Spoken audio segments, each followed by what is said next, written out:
मनीषा रानी ने बिल्कुल सही कहा।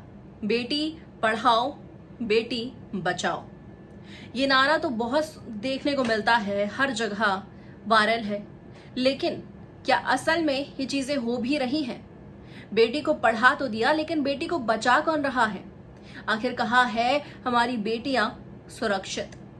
सुरक्षित तो वो तब होंगी जब लोगों के मन में ये भय डाला जाएगा, ये डर डाला जाएगा कि उनके साथ गलत करने पे किस तरह तुम्हारे साथ भी गलत हो सकता है।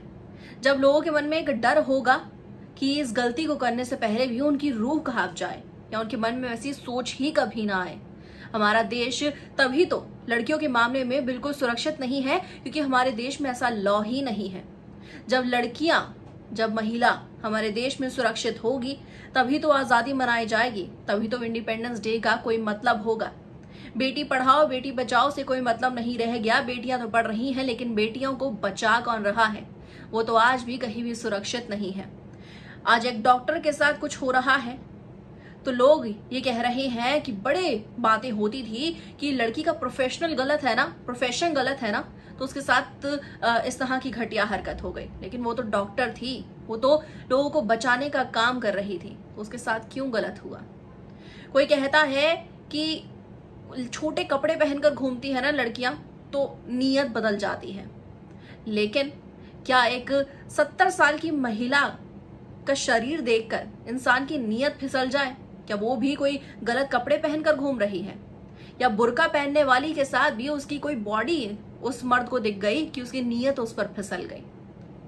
आखिर सुरक्षित महिला तो किसी भी कपड़ों में नहीं है या किसी भी एज में नहीं है। यहां पर किसी मर्द की, एक्चुअली मर्द तो वो है ही नहीं, वो नामर्द होते हैं, लेकिन एक मेल की नीयत भी एज देखकर तो कभी नहीं फिसलती। 9th क्लास का लड़का 3 साल की लड़की के साथ दुष्कर्म कर देता है, ये 3rd क्लास की लड़की के साथ दुष्कर्म कर देता है, लेकिन सजा क्या मिलती है? कुछ भी नहीं। तो बेटी पढ़ाओ बेटी बचाओ से बेहतर तो ये होगा कि बेटियों को सुरक्षित करने के लिए एक ऐसा लॉ लेकर आओ कि आजादी देश की महिलाएं भी मना सके। मनीषा रानी देश के इस चीज पर, आजादी पर सवाल खड़े करती हुई नजर आई हैं और जय हिंद कहती हुई देखी गई।